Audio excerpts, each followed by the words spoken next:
அனைவருக்கும் வணக்கம். இன்று எழுத்தாளர் புதுமைப்பித்தன் அவர்களின் 119வது பிறந்த நாள் சிறப்பு நிகழ்வு. அதனை முன்னிட்டு செந்தமிழ் சிற்பிகள் உரையரங்கம் நிகழ்விற்கு வருகை தந்துள்ள சிறப்பு விருந்தினர், முதன்மை நூலகர், வாசகர் உள்ளிட்ட அவையோர் அனைவரையும் அன்போடு வரவேற்று மகிழ்கிறது நமது அண்ணா நூற்றாண்டு நூலகம். புதுமைப்பித்தன் அவர்கள் இதழியல், சிறுகதை, கவிதை உள்ளிட்ட தளங்களில் இயங்கியவர். நவீன சிறுகதையின் முன்னோடிகளில் ஒருவர், மணிக்கொடி கால எழுத்தாளர். தற்போது நிகழ்வின் தொடக்கமாக இன்றைய சிறப்பு விருந்தினர் முனைவர் தே. சங்கர சரவணன் ஐயா அவர்களை வரவேற்று நமது அன்பின் வெளிப்பாடாய் நினைவு பரிசு வழங்கிட அண்ணா நூற்றாண்டு நூலகத்தின் முதன்மை நூலகர் மற்றும் தகவல் அலுவலர் அவர்களை அன்போடு அழைக்கின்றோம். நமது சிறப்பு விருந்தினர் அவர்களை அவைக்கு அறிமுகம் செய்திட அண்ணா நூற்றாண்டு நூலகத்தின் நூலகர் மணிகண்டன் அவர்களை அன்போடு அழைக்கின்றோம். அனைவருக்கும் வணக்கம். இன்றைய சிறப்பு அழைப்பாளர் முனைவர் சங்கர சரவணன் ஐயா அவர்களை அறிமுகம் செய்வதில் மிகுந்த பெருமை கொள்கிறது நமது அண்ணா நூற்றாண்டு நூலகம். முனைவர் சங்கர சரவணன் ஐயா அவர்கள் மேடை பேச்சு, எழுத்து, தமிழ் இலக்கியம், பொது அறிவு, போட்டித் தேர்வு பயிற்சி உள்ளிட்ட தளங்களில் இயங்கி வருகிறார். கால்நடை மருத்துவத்தில் முதுகலை பட்டமும், கால்நடை உயிரிய தொழில்நுட்பத்தில் முனைவர் பட்டமும் பெற்று தமிழ்நாடு கால்நடை பராமரிப்பு துறையில் பணியாற்றியவர்.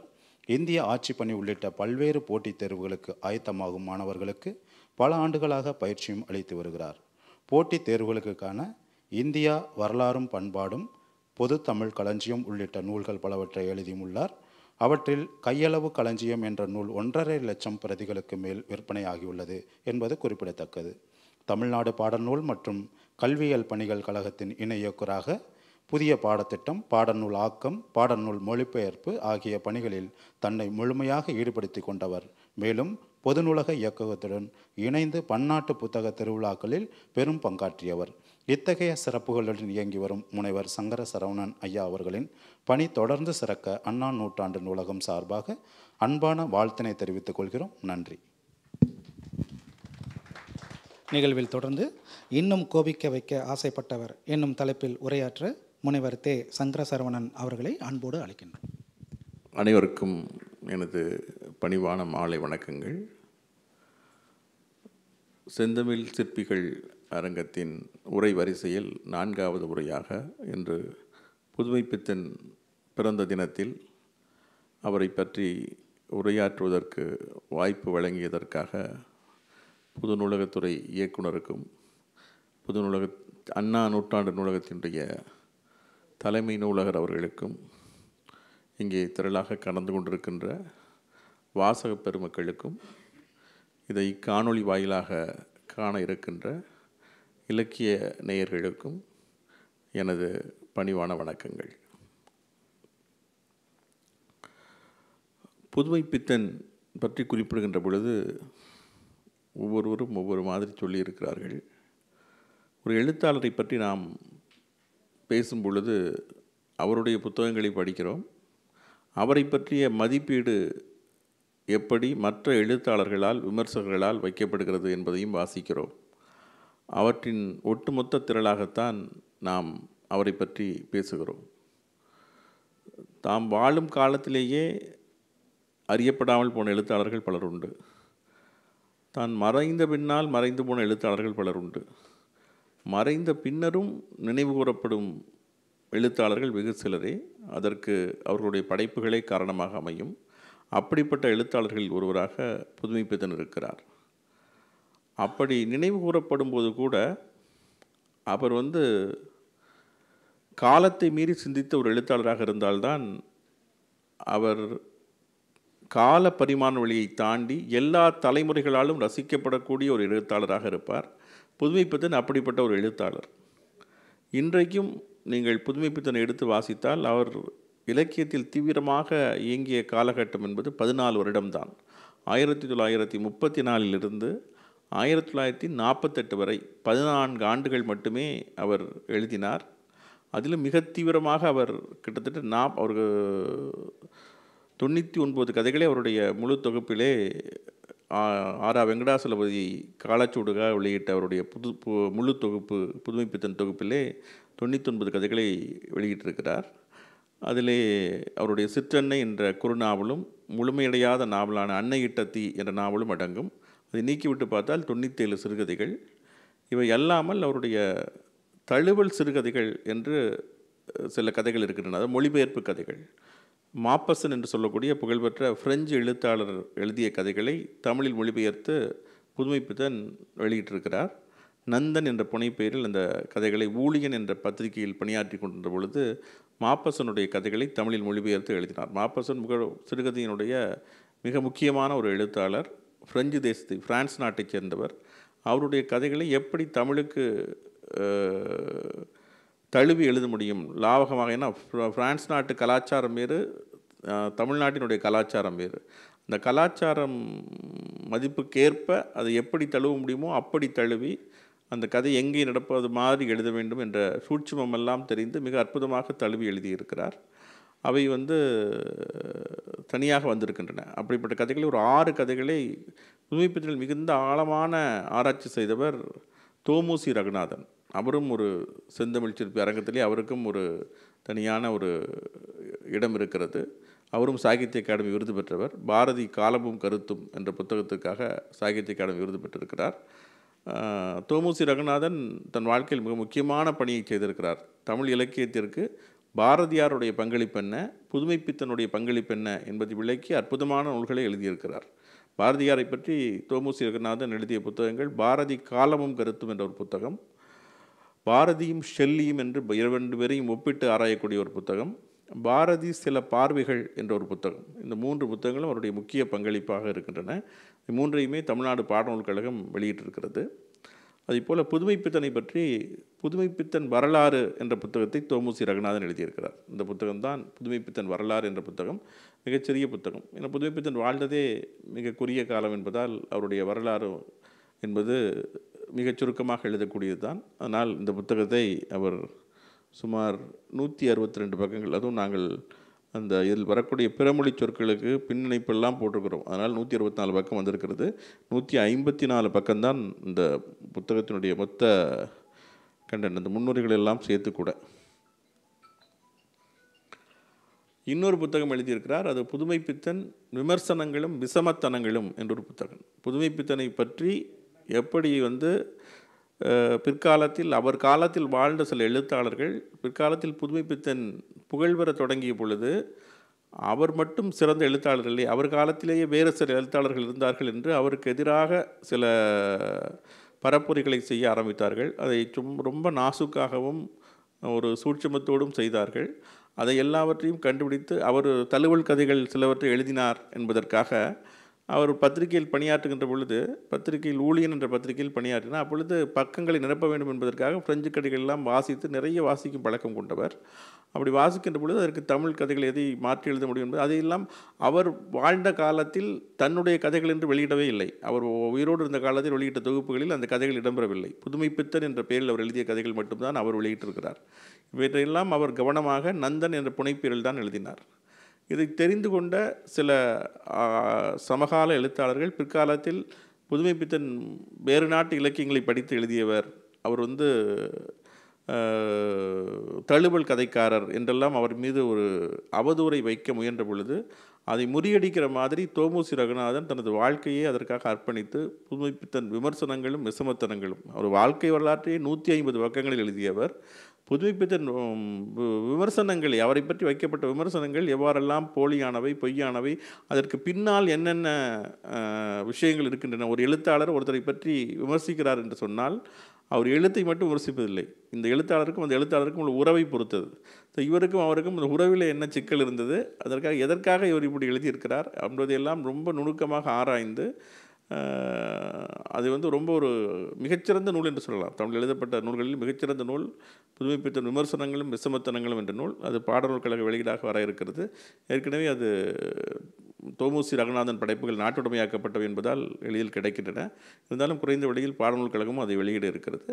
ரொம்ப முக்கியம். பாரதியார் எப்படி நாம் இலக்கியத்திற்காக கவிதைக்காக கொண்டாடுகிறோமோ அது மிகவும் புதுமைப்பித்தனை சிறுகதைக்காக கொண்டாடுகின்ற பொழுது அவரை பற்றி சரியான ஒரு மதிப்பீட்டை நாம் தெரிந்து கொள்ள வேண்டும் என்றால் அந்த புத்தகம் ரொம்ப அவசியமான புத்தகம். அதை நாம் பாடநூல் கழக வெளியீடாக கொண்டு வர இருக்கிறோம். அதிலே அவரை பற்றி வைக்கப்பட்ட பொய்யான விமர்சனங்கள் எல்லாம் பற்றி தோலுரித்து காட்டியிருக்கிறார். ஆனால் புதுமைப்பித்தன் அது வந்து அவரை பற்றி சமகால எழுத்தாளர்கள் எல்லோருமே கொண்டாடுகிறார்கள். ஒரு எழுத்தாளரை வந்து ஒவ்வொரு எழுத்தாளருக்கும் ஒவ்வொரு விதமான இலக்கிய கொள்கை இருக்கும். ஒரு எழுத்தாளர்கள் இன்னொரு எழுத்தாளரை எளிதில் அங்கீகரிக்க மாட்டார்கள். அவருக்கென்று தனித்தனியான ஒரு விதமான பாங்கு, அல்லது ஒரு விதமான ஐடியாலஜி என்று சொல்லுவோம், சித்தாந்தம் என்று சொல்லுவோம், அந்த மாதிரி இருக்கும். அவர்கள் இயங்கக்கூடிய சித்தாந்தம் ஒரு மாதிரி இருக்கும். இப்பொழுது தமிழில் நீங்கள் எடுத்துக்கொண்டீர்கள் என்று சொன்னால், சுந்தர ராமசாமி மிக சிறந்த எழுத்தாளர். நம்மளுடைய செந்தமிழ் சிற்பி அரங்கத்தில் அவருக்கும் ஒரு சிறப்பு செய்திருக்கிறோம். அவருடைய ஓவியமும் இங்கே வைக்கப்பட்டிருக்கிறது. தமிழில் விமர்சன கலையை வளர்த்தவரில் ரொம்ப முக்கியமானவர். காலச்சோடு பத்திரிகையை தொடங்கியவர். புதுமைப்பித்தன் மலர் கொண்டு வந்ததில் அவருடைய பங்களிப்பு, புதுமைப்பித்தனை சிறந்த எழுத்தாளர் என்று நிறுவியதில் அவருடைய முன்னுரை ரொம்ப முக்கியமானது. அவர் அந்த காலத்திலேயே புதுமைப்பித்தனை பற்றி மிகச்சிறப்பாக எழுதியவர்.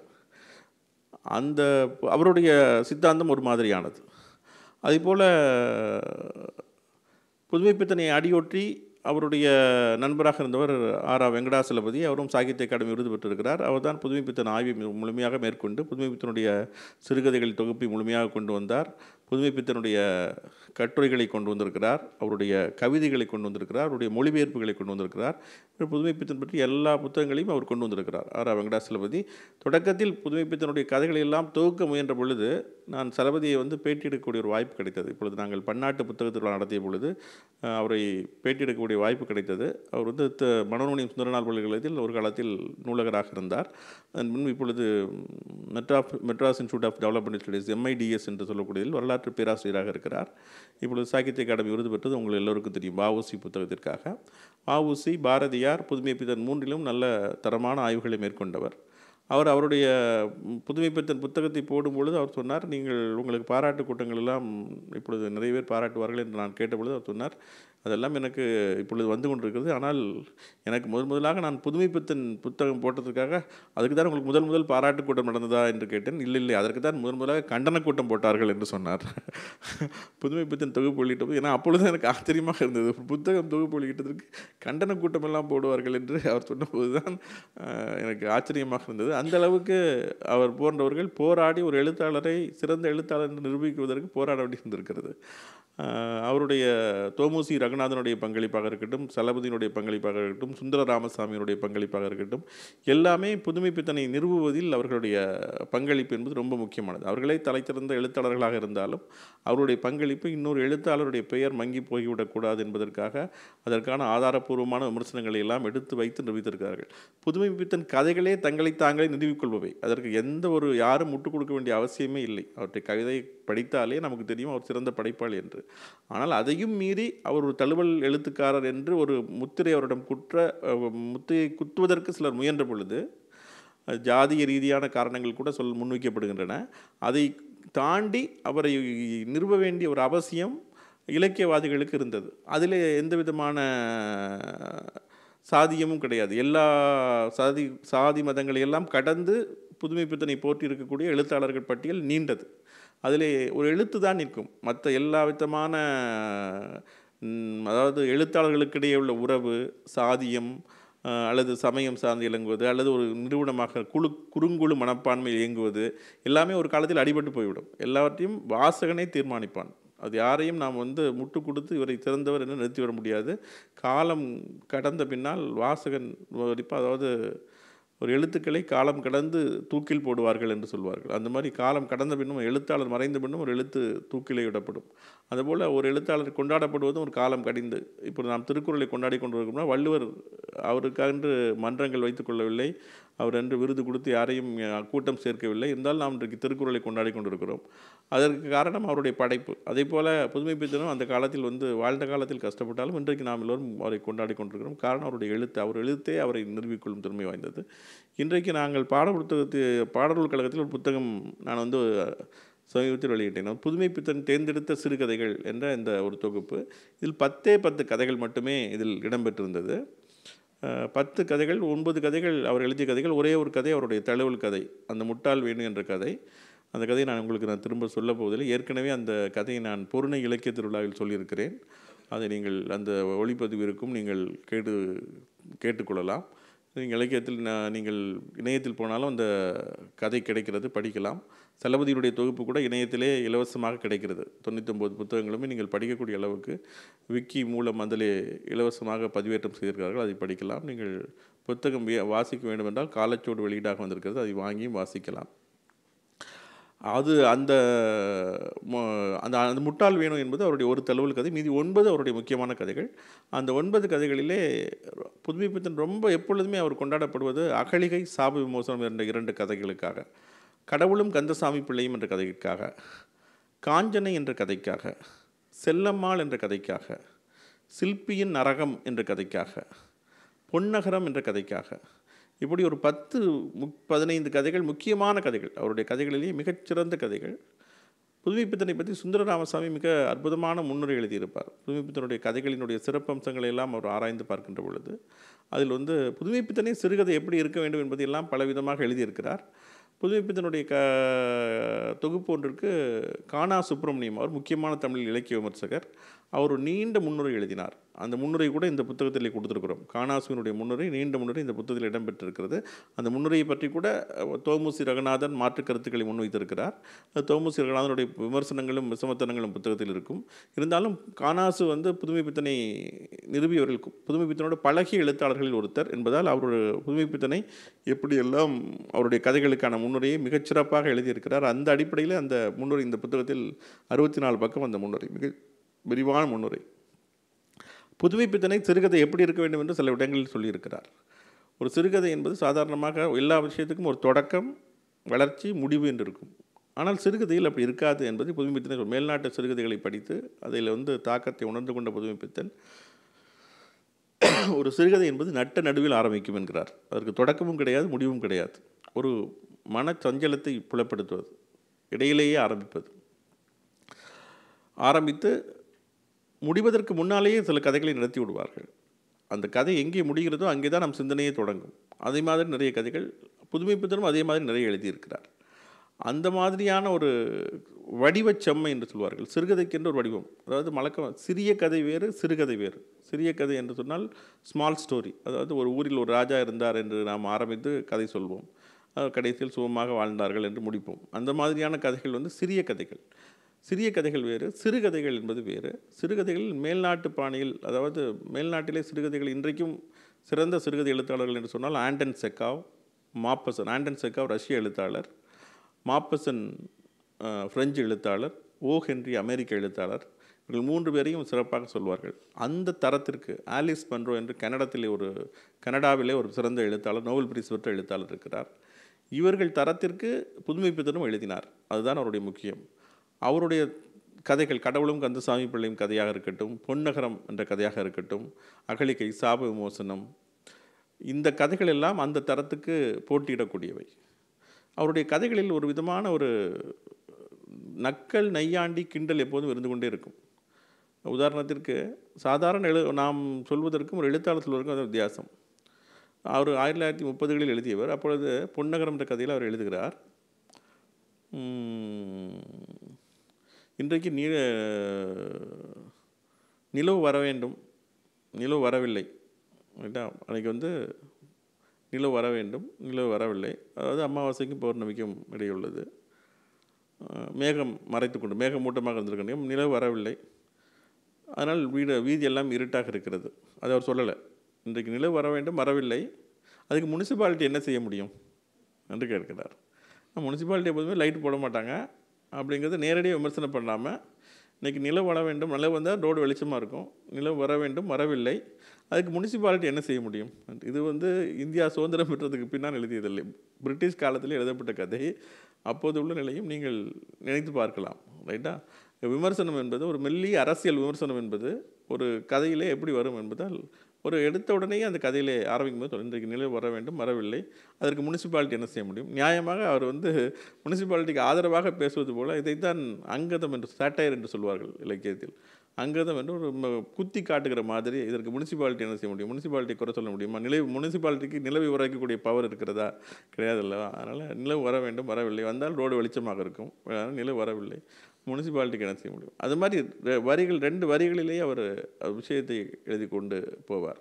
இதில் காணாது சொல்லும்போது சொல்லுவார், ஒரு கண்ணாடியை கீழே போட்டு உடைத்து விட்டோம் என்றால் பல சில்லாக சிதறும். சிதறும் பொழுது ஒவ்வொரு சில்லிலும் அதுக்கு நமக்கு தெரியக்கூடிய உருவம் முழுமையானதாக இருக்கும். அதேபோல் புதுமை பித்தனுடைய எந்த கதைகளை எடுத்து பார்த்தாலும் அவருடைய முழுமையான உருவம் தெரியும் என்று காணாது சொல்லியிருப்பார். அதுதான் அவருடைய சிறப்பு. அவர் எல்லா கதைகளையும் அவர் கதாசிரியருக்கான உரிமை மீது மிகுந்த ஆர்வம் கொண்டவர். அவருடைய கதைகளை பற்றி ரொம்ப என்னுடைய கதைகள் எனக்கு கலையை உய்விக்க நோக்கம் எல்லாம் கிடையாது என்று அவரே எழுதுகிறார் அவருடைய முன்னுரையில். என்னுடைய கதைகள் கலையை உய்விப்பதற்கான நோக்கம் கொண்டவையோ எதிர்காலத்துக்கான இன்சூரன்ஸ் ஏற்பாடோ கிடையாது.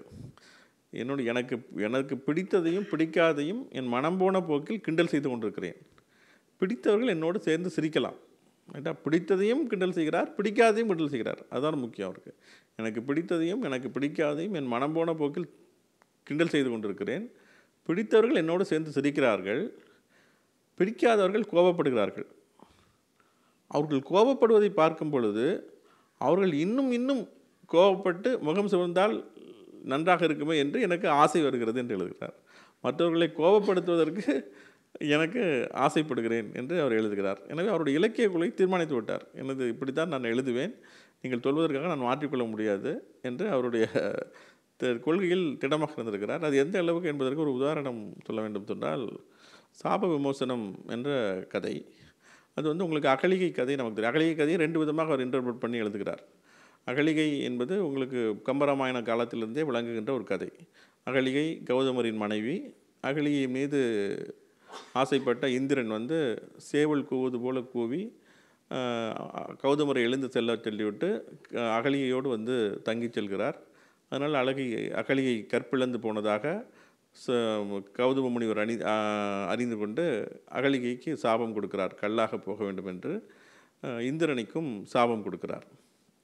1000 கண்ணாகட்டும் அப்படின்னு சொல்லி உடம்பு எல்லாம் 1000 கண்ணுடையான் என்று இந்திரனுக்கு பெயர் என்று புராண கதை. இது இந்த சாபம் பற்றிய விஷயங்கள் தொடர்ந்து அந்த அகலிகைக்கு சாப விமோசனம் ராமனுடைய ஒரு ஏகபத்தினி விரதன் கால்பட்ட போது சாப விமோசனம் கிடைக்கும் என்று சொல்கிறார். அதனால் ராமன் கால்பட்டவுடன் அகலிகை கல்லிலிருந்து பெண்ணாகிறாள் என்ற கதை கம்பராமாயணத்தில் இடம்பெறுகிறது. இந்த கதை நன்றாக படித்து எல்லோரும் மனதிலும் பதிந்த கதை. இதுதான் இப்படித்தான் இருக்க வேண்டும் என்று. ஆனால் புதுமை பித்தன் இந்த கதையை 2 விதமாக எழுதுகிறார். அகலிகை என்ற கதை இது மாதிரி நடுவு ஆரம்பிக்கிறது. அந்த அகலிகை என்ற கதையில் கௌதமர் வருகிறார், தெரிந்து கொள்கிறார் தவறு நடந்து விட்டது என்று. அகலிகை மீது தவறில்லை, இந்திரன் இது மாதிரி செய்து விட்டான் என்று தெரிந்து கொண்டுகிறார். அவர் சொல்கிறது ஒன்று தான், அகலிகை நீ மனதறிந்து தவறு செய்யவில்லை, அதனால் நீ ஒன்றும் பிரச்சனை இல்லை இதனால் அப்படின்னு அகலிகை மன்னித்து விடுகிறார். இந்திரன்ட்ட, இப்போ இந்திரன் நீ தேவர்களுக்கெல்லாம் தலைவனாக இருக்கிற, மற்றவர்கள் மனைவியெல்லாம் சகோதரியாக பார்க்கக்கூடாதா, இந்த மாதிரி தப்புலாம் பண்ணாத அப்படின்னு அட்வைஸ் பண்ணி அனுப்பிச்சி விட்டுருந்தார். இதை பார்த்தா ஒரு பெரிய கலாச்சார அதிர்ச்சி. என்னது இப்படி இப்படிலாம் ஒரு ரொம்ப சிம்பிளாக ஒரு விஷயத்தை டீல் பண்ணி அனுப்புகிறாரு அப்படின்னு சொல்லிட்டு இது சாப விமோசனம்ங்கிற கதையில் பார்த்தீங்கன்னா இன்னும் அதிகமாக போகிறார். அங்கே போய் இந்த மாதிரி ராமனுடைய கால் பெற்று அவர் சாப விமோசனம் பெற்றுறாங்க அகலிகை. அதுக்கப்புறமா கௌதம முனிவரோடு வாழ்கிறாங்க. அப்புறம் ராமரும் சீதையும் இவர்களை பார்க்க வருகிறார்கள் ஒரு வாட்டி. அப்போ சீதை இலங்கையிலேருந்து ராமர் மீட்டு அவருடைய கற்பை நிரூபிப்பதற்காக பூமிக்குள்ளே போய் அந்த சம்பவங்கள்லாம் நடந்து முடிந்த பின்பு இவர்கள் வருகிறார்கள். கௌதமரும் ராமரும் பேசி கொண்டிருக்கிறார்கள், சீதையும் அகலிகையும் பேசி கொண்டிருக்கிறார்கள். அகலிகை ராமன் மீது மிகுந்த பற்று கொண்டவள். தனக்கு சாப விமோசனம் அளித்தது ராமன் தான், கடவுளின் அவதாரம் என்று அவன் மீது பற்று கொண்டவள். அப்போ சீதை சொல்லி கொண்டிருக்காள், இந்த மாதிரி எங்களுக்கு இந்த மாதிரி ராவணன் தூக்கி போனப்பறம் நான் வந்தப்புறம் எங்களுக்கு அவங்க பேசிக்கிட்டு அவன் சொல்கிறான், என்னுடைய கற்பை ஒருத்தர் சந்தேகப்பட்டு கேட்டார். அப்போ ராமர் சொன்னார், எனக்கு உன் மேல் நம்பிக்கை இருக்கா, நான் ஊருக்காரங்க சந்தேகப்படுறதுனால உன் கற்பை நிரூபிக்கிறதுக்காக இந்த மாதிரி என்னை நெருப்பில் இறங்க சொன்னார்னு சொன்ன உடனே அகலிகைக்கு கோபம் வந்து விடுகிறது. என்னது, அவன் உடனே நெருப்பில் இறங்க சொன்னானா, இவன் பேச ஆரம்பிச்சிடுறாங்க ராமனை. அப்புறம் சொல்லிட்டு ராமன்கிட்ட போய், இப்படி பொண்டாட்டியே சந்தேகப்படுற நீ கொடுத்து எனக்கு சாப விமோசனம் எனக்கு வேணாம், நான் கல்லாவே போகிறேன்ட்டு கல்லாக போயிடுறாங்க. இது மிகப்பெரிய ஒரு கலாச்சார அதிர்ச்சி ஏற்படுத்துகிறது. ராமாயணத்தை எல்லாம் மிகச் சிறப்பாக படித்து எழுதி பரப்பி கொண்டிருந்தவர் ராஜாஜி. அவரும் சிறுகதைகளை எல்லாம் எழுதி கொண்டிருந்தார். அவர் இந்த கதைகள்லாம் படித்து, ஏன்னா இவர் புதுமை பித்தனை அழைத்து வர சொல்கிறார் பார்க்குறார். பார்த்துட்டு இவருடைய கதைகள் அம்சம் வாங்கி படித்து பார்க்கிறார். அவரோட கலை அம்சம்லாம் அவருக்கு பிடித்திருக்கிறது. அப்போ சொல்கிறாரு புதுமைப்பித்தன்ட்ட, நீங்கள் நன்றாக எழுதுகிறீர்கள், அதெல்லாம் ஒன்றும் இல்லை, மிகச்சிறப்பாக இருக்கிறது. ஆனால் நம் கற்பனையை வந்து ஒரு கோட்டுக்குள் செலுத்த வேண்டும், ஒரு கட்டுக்குள் வைத்து செலுத்த வேண்டும், அப்பொழுது தான் வந்து ஒரு பயன்படக்கூடியதாக இருக்கும் அப்படின்றார். புதுமைப்பித்தன் வந்து அப்படிலாம் ஒன்றும் இல்லையே, அருவி வந்து தன்னால் அப்படி தாறுமாறாக தான் விழுது, அதுவும் பார்க்குறதுக்கு அழகாகத்தானே இருக்கிறது என்று சொல்கிறார். அதனால் ராஜாஜிக்கு என்ன பதில் சொல்வது என்று தெரியவில்லை. ஸோ இவருடைய இது வந்து இவர் கோபம் வந்தது பார்க்கறதுக்கு அவரை மேலும் கோபப்படுத்துகிற மாதிரி எழுதிட்டார். புதுமைப்பித்தனை பற்றி இந்திய இலக்கிய, அதாவது தமிழாற்றுப்படையில் வைரமுத்து எழுதியிருக்கிறார் 24 ஆளுமைகளை பற்றி. புதுமைப்பித்தனை பற்றி எழுதும் பொழுது ராஜாஜி வந்து அப்பொழுது மிகவும் அதிகமாக எதிர்த்து கொண்டிருந்தது சுயமரியாதை இயக்கத்தை. அப்பொழுது காங்கிரஸும் சுயமரியாதை இயக்கம் வந்தது. இவர் வந்து புதுமைப்பித்தனை கூக்கின்ற பொழுது இவர் வந்து ஒரு சூனா மானா, சுயமரியாதைக்காரர்களை சுருக்கமாக சூனா மானா என்று சொல்வார்கள். இவர் வந்து சூனா மானாவாக இருப்பாரோ என்று நினைத்த ராஜாஜிக்கு இவர் வந்து சூனா மானா இல்லை, தானா தோணா என்று தோன்றியது என்று எழுதுகிறார். தானா தோணா என்றால் தான் தோன்றி, சுயமரியாதை என்றால் அதாவது ஒரு கட்டுக்குள் இருந்து கொண்டு பேசுவது. இவர் வந்து சூனாமானா கூட இல்லை, இவர் வந்து தானா தோணாவாக இருக்க வேண்டும். தானா தோணா தான் தோன்றித்தனமாக பேசுவதுன்னு சொல்லுவாங்கள்ல, அந்த மாதிரி பேசுகிறது. அது மாதிரி யார் என்ன பண்ணுவாங்க அப்படிங்கிற மாதிரி இல்லாமல் அவர் பாட்டுக்கு பேசுகிறது அப்படிங்கிற மாதிரி ஒரு தானா தோணாவாக இருப்பாரோ என்று அவருக்கு ஒரு சந்தேகம் வந்தது அப்படின்ட்டு வைரமுத்து அவருடைய தமிழாற்றுப்படையில் புதுமைப்பித்தனை பற்றி எழுதுகின்ற பொழுது எழுதுகிறார். ஸோ அந்த மாதிரி பேசியவர் அவர். புதுமைப்பித்தன் வந்து அவருடைய இலக்கிய மதிப்பீடுகளை வந்து மிக காத்திரமான மதிப்பீடுகளை முன்வைத்தவர். புதுமைப்பித்தனுடைய ஜெயமோகன் அவருடைய தடம் என்ற விகடனுடைய இதழில், இலக்கிய இதழில் நூற்றாண்டிலே சிறுகதை நூற்றாண்டு வந்த பொழுது ஒரு அற்புதமான கட்டுரை எழுதினார். தமிழ் சிறுகதையினுடைய தடம் பற்றி ஆராயக்கூடிய அற்புதமான கட்டுரை. அந்த கட்டுரையில் தமிழில் 3 விதமான சிறுகதை வடிவங்கள் இருக்கின்றன, யார் யார் எந்தெந்த மாதிரி எழுதினார்கள் என்று முக்கியமான சிறுகதை எழுத்தாளர்கள், ஜெயகாந்தனாக இருக்கட்டும், சுந்தர ராமசாமியாக இருக்கட்டும், அசோகமித்திரனாக இருக்கட்டும், இது மாதிரி பல்வேறு சிறுகதை எழுத்தாளர்கள் எழுதக்கூடிய ஒவ்வொரு பாணி என்று 3 விதமான பாணிகளை பிரிக்கிறார். 3 விதமான பாணிகளுக்கும் புதுமைப்பித்தன் தான் முன்னுதாரணம் என்று எழுதுகிறார். அந்த ஒவ்வொரு பாணிக்கும் அவர் என்னென்ன கதை, புதுமைப்பித்தனுடைய கதை முன்னோடியாக இருக்கிறது, இது ஒரு விதமான முதல் கதைக்கு இந்தந்த கதைகள் உதாரணம். 2வது விதமான கதையை பின்பற்றிய எழுத்தாளர்கள் இவர்கள், இதற்கு இந்த கதை உதாரணம். 3வது விதமான முறை இது, இதற்கு இந்தந்த கதைகள் உதாரணம் என்று தமிழிலே வந்து அந்த 3 விதமான சிறுகதை அணுகுமுறைக்கும் முன்னோடி புதுமைப்பித்தன் தான் என்று எழுதுகிறார். காணாசுவும் அவருடைய முன்னிலையிலே ஒரு வார்த்தை எழுதுவார். அவருடைய காலத்தில் மற்றவர்கள் எழுதினார்கள், அவர்களுக்கெல்லாம் இலக்கிய திறமை இருந்தது, புதுமைப்பித்தனிடம்தான் இலக்கிய மேதமை இருந்தது என்று எழுதுகிறார். ஸோ அது வந்து மற்ற எழுத்தாளர்களிலிருந்து அவரை வந்து வேறுபடுத்தி காட்டிய ஒன்று. அவருடைய கதையில் இருந்தக்கூடிய அந்த கிண்டல். சுந்தர ராமசாமியும் அவருடைய இதில் எழுதுகிறார், மிகச்சிறந்த காதல் கதை என்று சொன்னால் செல்லம்மாள் என்று அவருடைய கதை என்று சொல்லி எழுதுகிறார். அவருடைய மனைவி இறந்த பொழுது அவருடைய கணவருடைய நினைவுகளில் அந்த கதை நடப்பதாக அமைகிறது. அது ரொம்ப செல்லம்மா வறுமையில் வாடக்கூடிய குடும்பம், கணவன் மனைவி, மனைவியினுடைய நோய்க்கு செலவழிக்க முடியவில்லை, அந்தளவு மனைவி இறந்து போகிறார். இறந்து போகிற சந்தர்ப்பத்தில் தான் அந்த கதை வந்து அந்த பிரம்மநாயகம் பிள்ளை செல்லம்மாள் என்ற தம்பதியை பற்றிய கதை. அவர்கள் நினைவலைகளில் அந்த கதை அப்படியாக விரிந்து கொண்டே போகிறது. அது ரொம்ப சென்னைக்கு வந்து கஷ்டப்பட்டு அவங்க இறந்து போகக்கூடிய கதை. ஊருக்கு போயிருக்கலாமோ என்று முடிவு, அவர்கள் திருநெல்வேலியிலேருந்து வந்தவர்கள் திருநெல்வேலிக்கு போயிருக்கலாமோ என்று. புதுமைப்பித்தனுக்கு அந்த ஊர் பற்று இருந்தது என்று சொல்ல, அவர் அப்பாவோடு ஏற்பட்ட கருத்து வேறுபாடு காரணமாக இங்கே வந்து விட்டார். அவங்க அப்பா வந்து தாசில்தாராக இருந்தவர், இவர் படித்து நல்ல வேலைக்கு போவார் என்று எதிர்பார்த்தார்.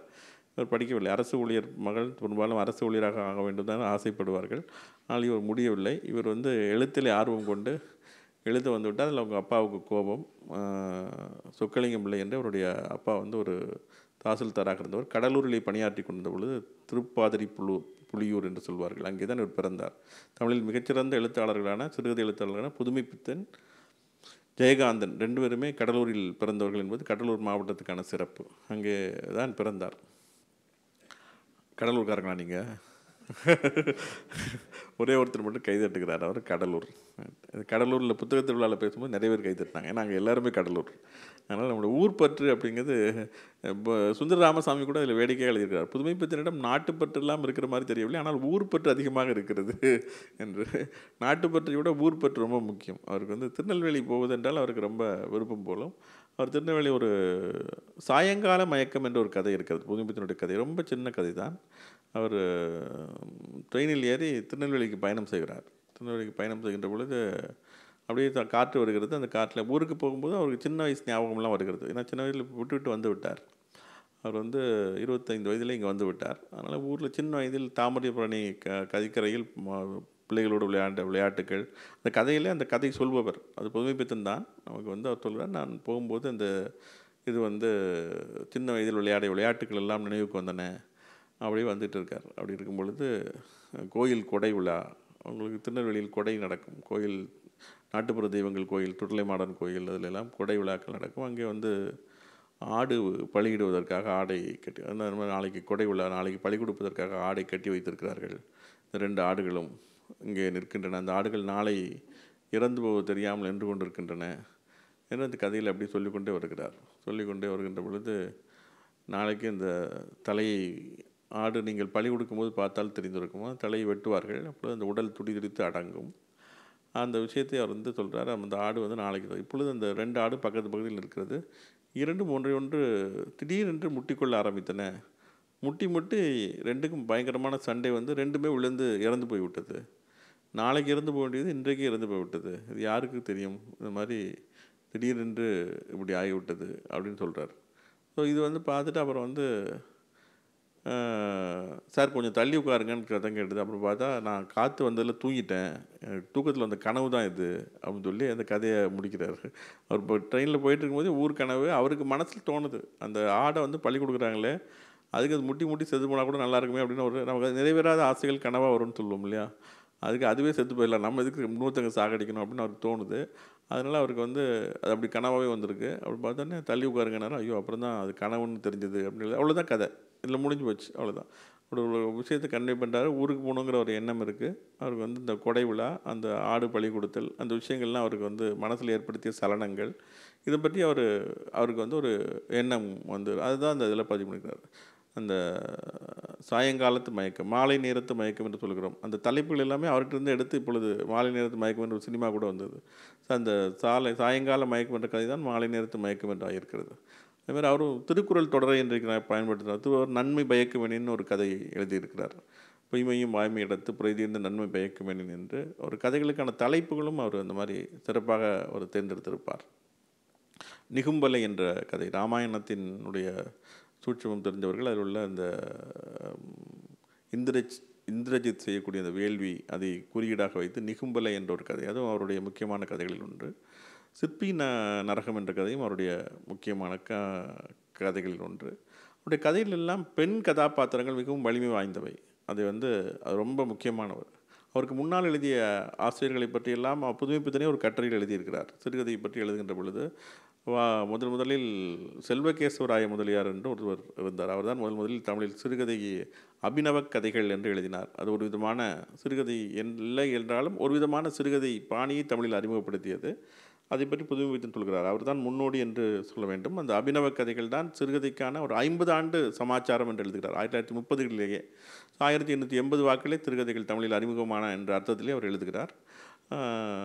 அவருடைய செல்வகேசவராயர் தான் ரொம்ப முக்கியமான தமிழறிஞர். எங்கள் திருமணம் செல்வகேசவராயர் என்று சொல்வோம். அவர் தான் தமிழுக்கு கதி இருவர், கம்பரும் திருவள்ளுவரும் என்று சொன்னவர் அவர் தான், செல்வகேசவராயர். அவர் எழுதியது தான் அந்த அபிநவ கதைகள் என்று.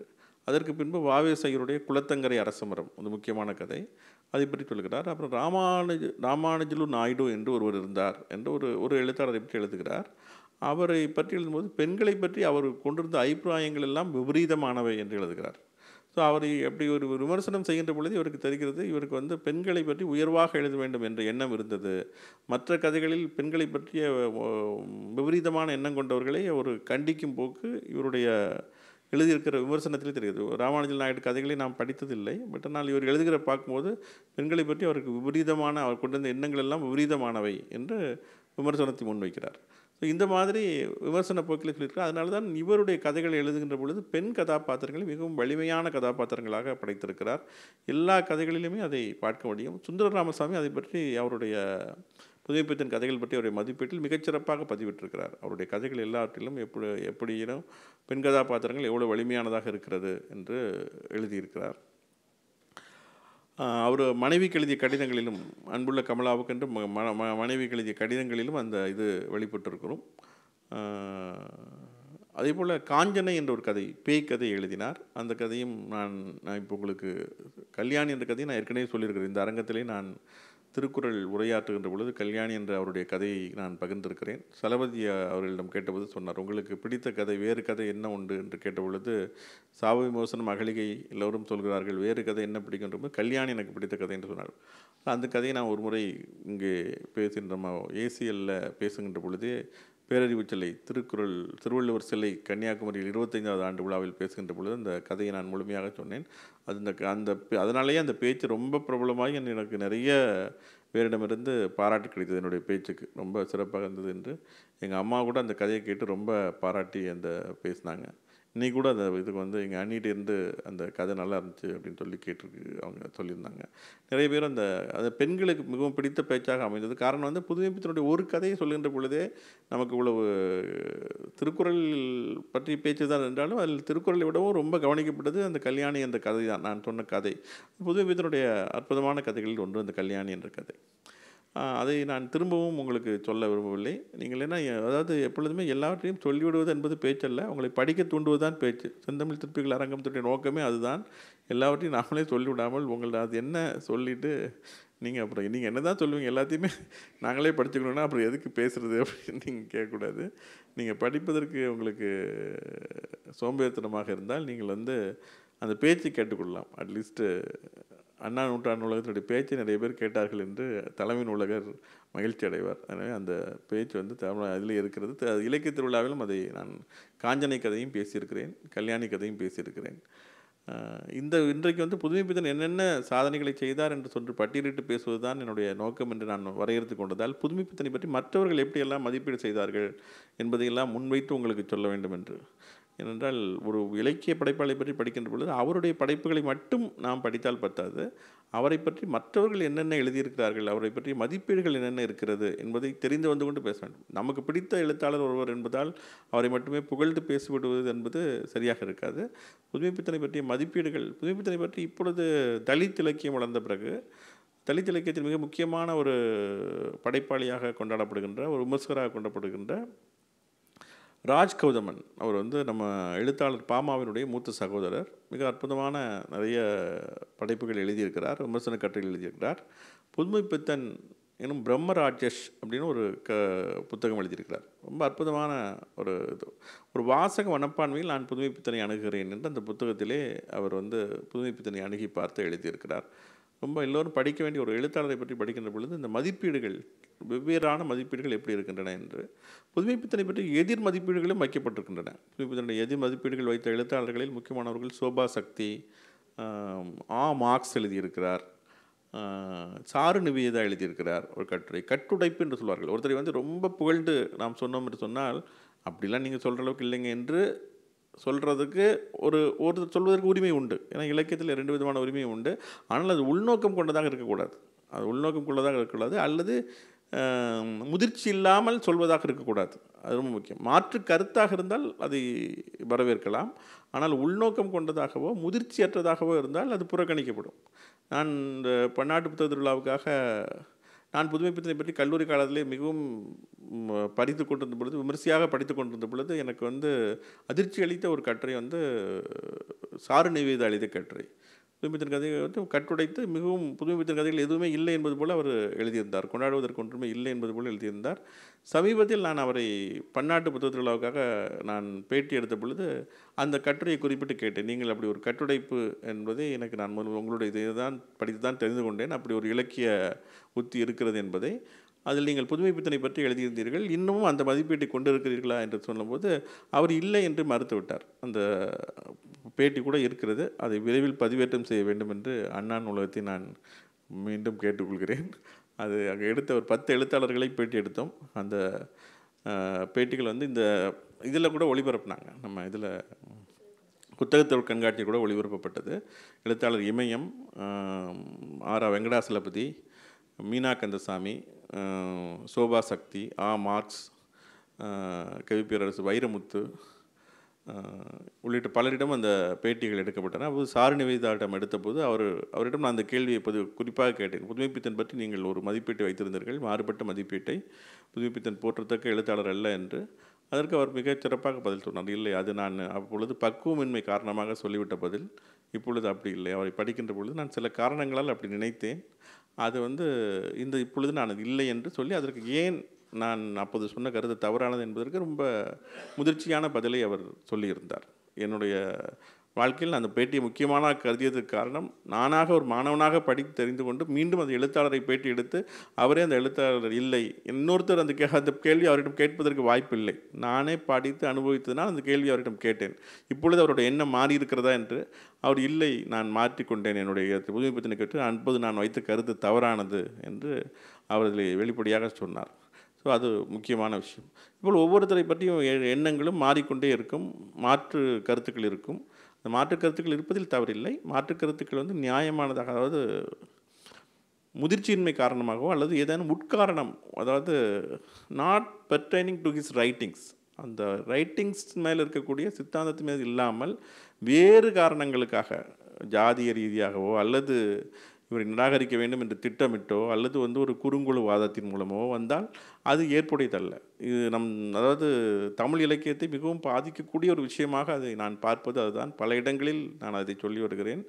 பல்குழுவும் பால் செய்யும் உட்பகையும் என்று வள்ளுவர் சொன்ன மாதிரி எழுத்தாளர்களுக்கிடையே பெரிய ஒரு குறுங்குழுவாதம் நம் தமிழ் சமூகத்தில் நிறுவுகிறது. நான் மட்டும்தான் எழுத்தாளர், மற்றவரெல்லாம் எழுத்தாளர் இல்லை, நான் படைப்பது தான் இலக்கியம், மற்றவர்கள் எழுதுவெல்லாம் லேகியம் என்று சொல்வார்களோ, அந்த மாதிரி இப்போ அல்ல. அது சிறந்த எழுத்தாளர்கள் அந்த மாதிரி எண்ணம் இருப்பது உண்டு. புதுமைப்பித்தன் கூட அதே மாதிரி சொல்லியிருக்கிறார். அவருக்கு அவருடைய கதைகளை பற்றி ஒரு உயர்ந்த மதிப்பீடு இருந்திருக்கிறது. ஆனால் அதை காலமும் நிரூபித்திருக்கிறது அவர் கதை அப்படின்ட்டு. ஒரு முறை கு. அழகிரிசாமி மிகச்சிறந்த படைப்பாளி. அவர் கோயில்பட்டியைச் சேர்ந்தவர். கீராவும் கு. அழகிரிசாமியும் சமகாலத்தவர்கள். கோயில்பட்டி ஒரே இடைச்செவல் கிராமத்தைச் சேர்ந்த ஒரே கிராமத்தைச் சேர்ந்து சாகித்ய அகாடமி விருது பெற்றவர்கள், செம்மொழி சிற்பிகள். 2 பேருக்கும் நாம் இங்கே ஓவியம் வைத்திருக்கிறோம். கு. அழகிரிசாமி படைப்புலகம் பற்றி ஒரு தொகுப்பு பாடநூல் கழகம் வெளியிட்டிருக்கிறது. தமிழ்ச்செல்வன் தொகுத்திருக்கிறார். அதில் புதுமைப்பித்தனோடு பழகிய காலங்களை அவர் பகிர்ந்திருக்கிறார். புதுமைப்பித்தன் பற்றிய விஷயங்களை எல்லாம் அவர் பகிர்ந்து சில கட்டுரைகள் எழுதியிருக்கிறார். அதில் ஒரு கட்டுரையில் கு. அழகிரிசாமி சொல்கிறார், ஒரு நாள் புதுமைப்பித்தன், நான், சிதம்பர ரகுநாதன் 3 பேரும் பேசிக்கொண்டிருந்தோம். தோமுசி ரகுநாதன், நான், புதுமைப்பித்தன் 3 பேரும் பேசிக்கொண்டிருக்கும்போது புதுமைப்பித்தன் பேசுவதில் ரொம்ப ஆர்வம் கொண்டவர். அதாவது சம்பாசனை ஒரு கலை என்று அவரே சொல்வார். அதாவது உரையாடல் என்பது ஒரு கலை. அதாவது நம்ம கேட்குறவங்களும் ஆர்வமாக கேட்டால் தான் பேச முடியும். ரைட்டா? அது விடிய கூட பேசிகிட்டு இருக்கலாம். 2 பேரும் பேசுகிறதுல ஆர்வமாக இருந்தாங்க அப்படின்னா விடிய கூட பேசிகிட்டு இருக்கலாம். ஸோ இல்லை, ஒருத்தர் பேச இன்னொருத்தர் ரொம்ப எப்படா இவர் முடிப்பார் அப்படிங்கிற மாதிரி இருந்தால் அப்படின்னு கூட்டியிருந்தால் அது பேச முடியாது. அவர் ரொம்ப உரையாடுவதில் ரொம்ப ஆர்வம் கொண்டவர் புதுமைப்பித்தன். அதனால் உரையாடி கொண்டிருந்தார்கள். அப்பொழுது அவர் சொல்லியிருக்கிறார், நம்ம 3 பேர் தான் இங்கே தமிழ்நாட்டிலே நல்ல கதை எழுதுகிறோன்னு நினைக்கிறேன் அப்படின்னு புதுமைப்பித்தன் சொல்கிறார். அவர், தோமுசி ரகுநாதன், கு. அழகிரிசாமி. கு. அழகிரிசாமியாவது நல்ல கதைகள் எழுதியிருக்கிறார். ஆனால் கு. அழகிரிசாமிக்கு ஒரு கொஞ்சம் சந்தோஷம், பரவாயில்ல நம்மளை சேர்த்து சொல்கிறாருன்ட்டு. தோமுசிக்கு கொஞ்சம் அவர் பெருசாக கதைகள்லாம் எழுதவில்லை, பரவாயில்ல புதுமைப்பித்தன் இப்படி சொல்கிறாரு அப்படின்னு சொல்லிட்டு அவர் பார்க்குறாரு.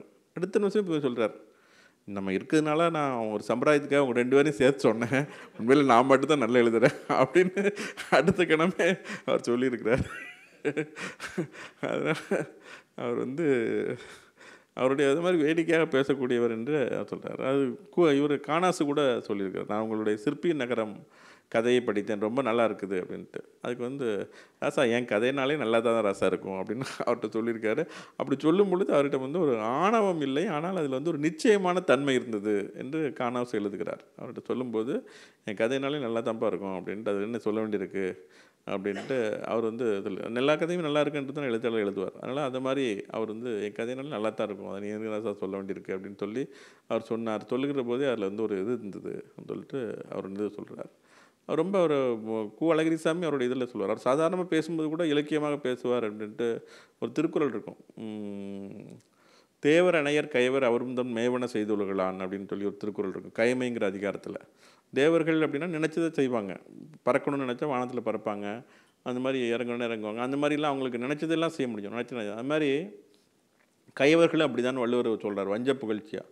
கைவர்கள்னால் யாருன்னா அவங்களும் நினச்சதெல்லாம் செய்வாங்க, மற்றவங்கள பற்றி கவலைப்பட மாட்டாங்க. அவங்க என்ன நினைப்பாங்க அப்படின்னு பண்ணாமல் நினச்சதை பற்றி அவங்க மற்றவங்களை விமர்சனம் பண்ணுறது, தாறுமாறாக பேசுகிறது என்னாலும் அவங்க வந்து பண்ணுவாங்க.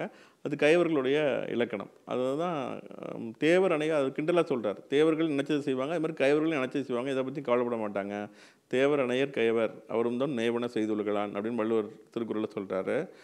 கு. அழகிரிசாமி அதை எழுதுகிறார். ஒரு வாட்டி புதுமை பித்தரும் நாங்களும் ஒரு ஹோட்டலுக்கு போயிருந்தோம். அந்த ஹோட்டலுக்கு போயிருக்கும்போது அந்த கடையில் வந்து பாதாம் அல்வா இருந்தது. அந்த கடைக்காரர் வந்து பாதாம் அல்வா சாப்பிட்றீங்களா அப்படின்னு கேட்டார். அவர் வந்து புதுமை பித்தன் அவசரமாக வேணாம் அப்படின்னு சொல்லிட்டாரு. சொல்லிட்டு காஃபியோ டீயோ ஏதோ ஆர்டர் பண்ணிட்டு உட்காந்தான். அப்படின்னு சொல்லிட்டு அந்த பாதாம் அல்வா காமிச்சு தேவர் அணையர் கைவர் அப்படின்னு சொன்னாராம் அவர் புதுமை பித்தன். ஏன்னா இது வந்து பாதாம் அல்வா மாதிரி இருக்கும், ஆனால் இது பாதாம் அல்வா இல்லை அப்படின்னு சொல்லி அதை வந்து அவர் வந்து திருக்குறள் தெரிஞ்சால் தான் அவர் என்ன சொல்கிறாருன்னு புரிஞ்சுக்க முடியும். அந்த பாதாம் அல்வா பார்த்து நான் ஏன் பாதாம் அல்வா வேண்டான்னு கூட சொல்ல அவர் ரொம்ப சுருக்கமாக சொல்லியிருக்காரு. தேவர் அணையர் கைவர் அப்படின்னு சொல்லி அந்த பாதாம் அல்வாவை விமர்சனம் பண்ணியிருக்காரு. இந்த மாதிரி ரொம்ப சுருக்கமாக விமர்சனம் பண்ணுவார். அது மாதிரி அவர் ரொம்ப ரசனை உண்டு உணவில் கூட அப்படின்னு சொல்லி பர்சனாலிட்டி ட்ரைட்னு சொல்லுவாங்க, நடைச்சித்திரம். அவங்க கூட வாழ்ந்தவங்க தான் அவங்களுக்கு தெரியும் அவருடைய ரசனையை பற்றி. அவர் சொல்லுவார் காஃபி குடிக்கணும் அப்படின்னா அது வந்து அப்போ அந்த காலத்தில் வந்து பிராமணால் கடைகளில் பிராமின்ஸ் கடையில் தான் காஃபி குடிக்கலாம், ஆனால் டீ குடிக்கிறதுனா பிராமின்ஸ் கடையில் குடிக்கக்கூடாது அப்படின்னு சொல்லியிருக்காரு. யாராவது கிண்டல் பண்ணுறாருந்தா யாராவது பிராமணால் கடையில் போய் டீ குடிப்பாங்களா அப்படின்னு சொல்லி அவர் கிண்டல் பண்ணுவாராம். அது டீ குடிக்கிறதா இருந்தால் ஒரு இஸ்லாமியர் கடையில் சாய்பு கடையில் குடிக்க வேண்டும், அல்லது வந்து ஒரு நாயர் கடையில் குடிக்க வேண்டும் அப்படின்னு சொல்லி அவங்க தான் டீ நல்லா போடுவாங்க அப்படிங்கிறது அவருடைய மதிப்பீடாக இருந்திருக்குது.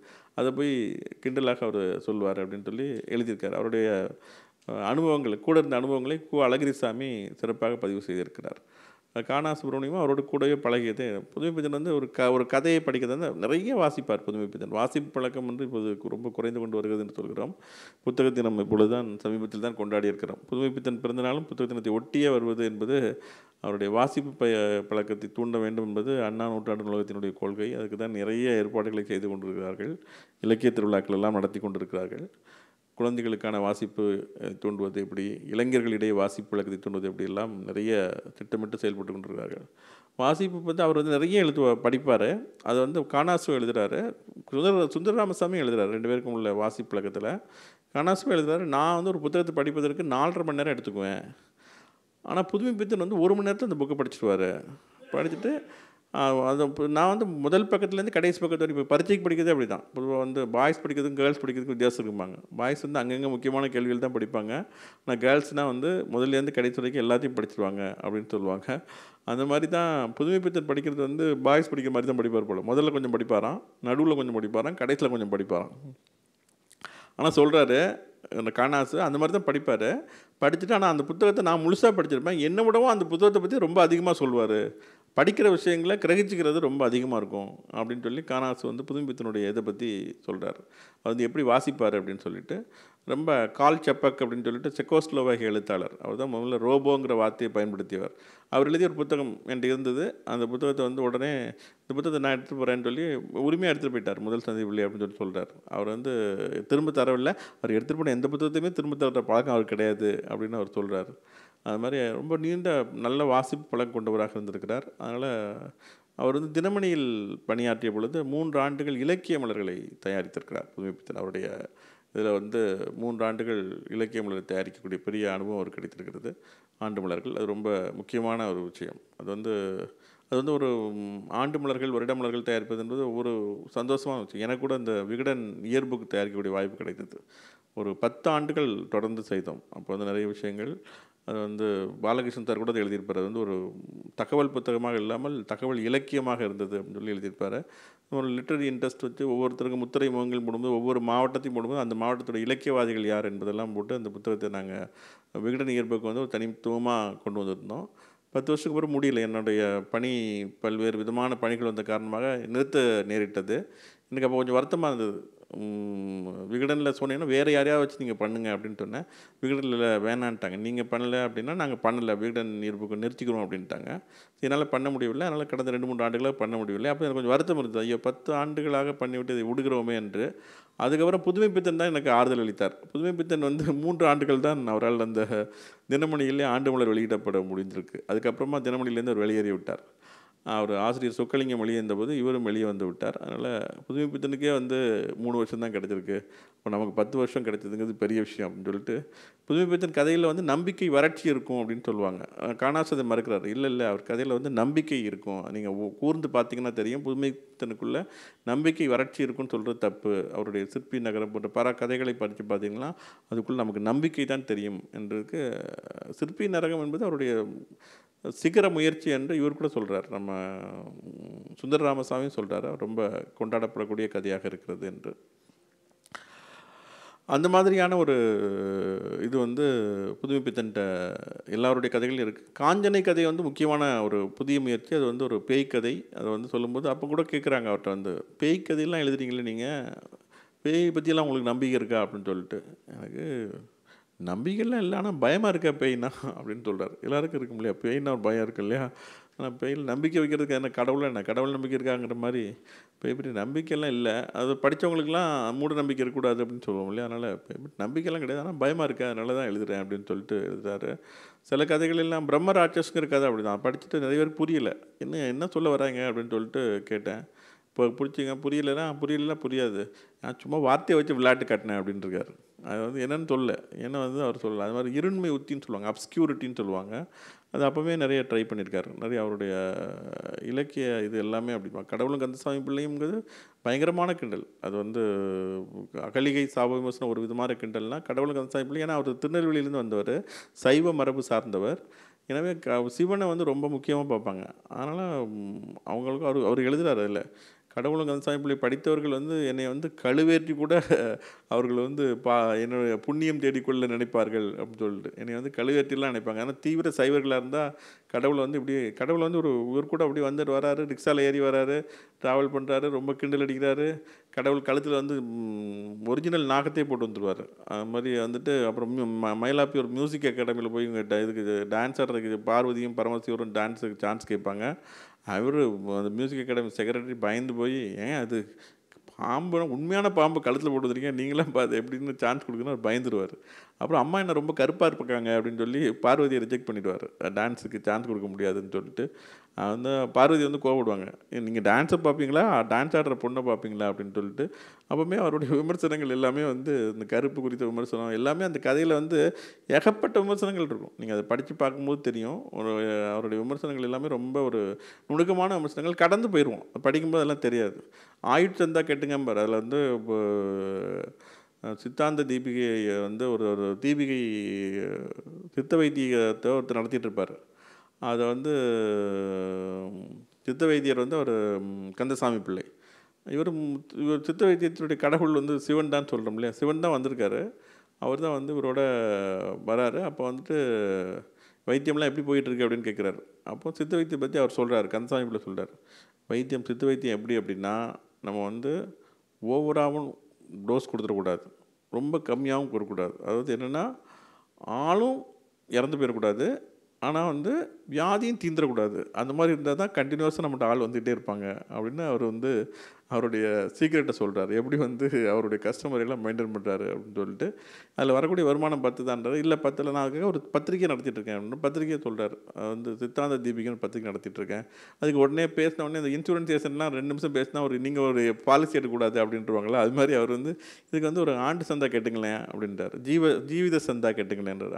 ஆயுள் சந்தாக்கு ஜீவித சந்தா, நீங்கள் ஒரு ஜீவித சந்தா கேட்டுங்களேன் அப்படின்னு சொல்லி கடவுள்கிட்டே கேட்குறாரு.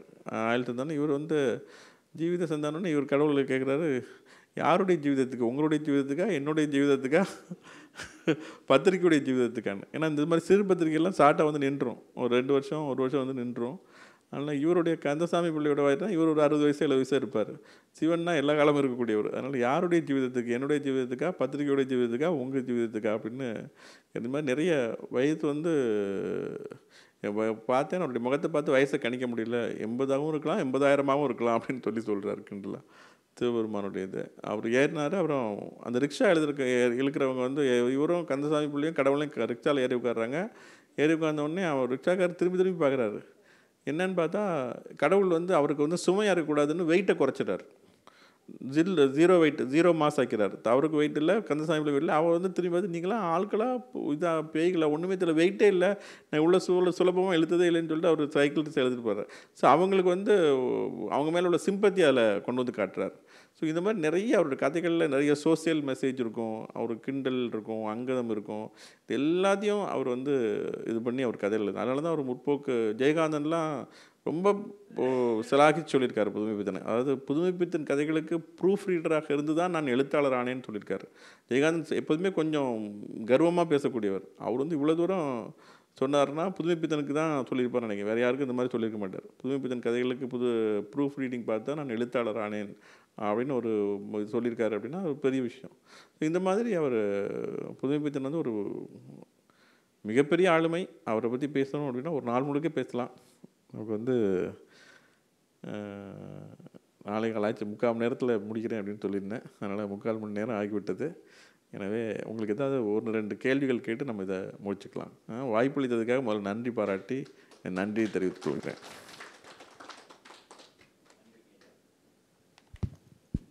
நன்றிங்க ஐயா. தொடர்வது கலந்துரையாடல் நேரம்.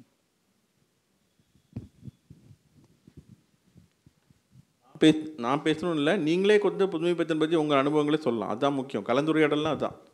நான் ஏதோ புதுமைப்பித்தனில் மாஸ்டர்லாம் கிடையாது, நானும் உங்களை மாதிரி ஒரு வாசகர் தான். நீங்கள் புதுமைப்பித்தன் பற்றி உங்களுக்கு பிடிச்ச விஷயங்கள் எதாவது இருந்ததுன்னா சொன்னால் ஷேர் பண்ணலாம். அதுதான் கலந்துரையாடல்.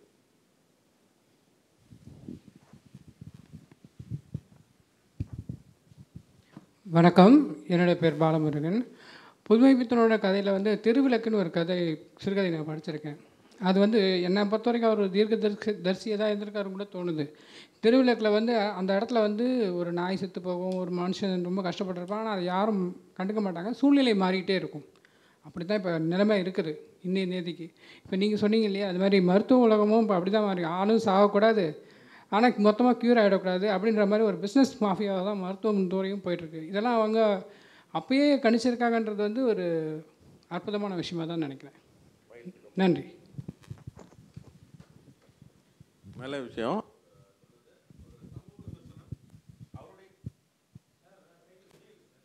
அவருடைய காலகட்டத்தில் இருந்த விஷயங்கள், நிறைய விஷயங்கள் எழுதியிருக்காரு. புதிய நந்தன் கதை அப்படின்னு ஒன்று எழுதியிருக்காரு. அதில் வந்து அவர் அப்போ வந்து சோசியல் ரிஃபார்மிஸ்ட் மூமெண்ட் அதெல்லாம் சொல்லி அதில் ஒருத்தர் அதை பற்றி எழுதுகிறாரு. ஆண்மைன்னு ஒரு கதை எழுதியிருக்காரு. வரதட்சணை கொடுமைக்கு எதிராக எழுதப்பட்ட கதை அது. சமூக சீர்திருத்தவாதங்கள் நிறைய அந்த இதில் வந்து புதிய நந்தன் கதையில் அவர் இதில் போய் சேர்ந்துருவார். அவர் வந்து பெரியாருடைய இயக்கத்தில் சேர்ந்து இதில் இருப்பார், சுயமரியாதை இயக்கத்தில் இருப்பார். அதாவது அவருடைய காலகட்டத்தில் என்னென்ன இருந்ததோ எல்லாத்தையுமே அவர் பதிவு பண்ணியிருக்கார் புதுமைப்பித்தன் வந்து. அது ரொம்ப முக்கியமான விஷயம். இந்த சார்பு இல்லாமல், அதாவது அவரே சொல்லிட்டார், எனக்கு பிடித்ததையும் பிடிக்காது என் போக்கில் கிண்டல் செய்து கொண்டிருக்கிறேன்னு சொல்கிற மாதிரி எல்லாத்தையுமே அவர் எழுதியிருக்காரு. எந்தவித சார்பும் இல்லாமல் அவர் எழுதியிருக்காரு. அது ரொம்ப முக்கியம். இன்னொன்று வந்து சுயஜாதி விமர்சனம் அப்படிங்கிறது ரொம்ப முக்கியம். இப்போ வந்து ஒரு ஜாதியில் இருந்துக்கிட்டு அந்த ஜாதியவே விமர்சனம் பண்ணுறது அப்படிங்கிறது ரொம்ப முக்கியம். உதாரணத்துக்கு இப்போ வந்து பாரதியார் அவருடைய படைப்புகளில் சுயஜாதி விமர்சனம் உண்டு, புதுமைப்பித்தனுடைய கதைகளில் உண்டு, தி ஜானகிராமன்ட்ட உண்டு.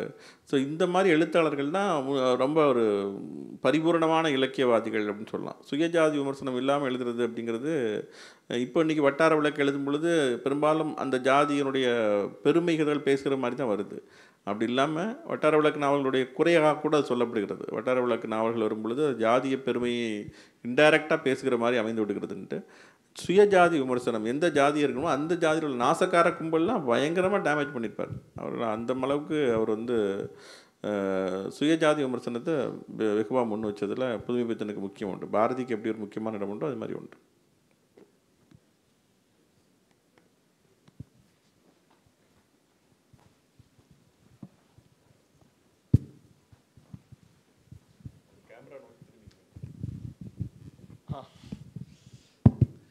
இல்லை, அவங்க எழுதிய காலத்தில் வந்து சமூக பிரச்சனையெல்லாம் பேசியிருந்தாங்கன்னு சொன்னீங்க.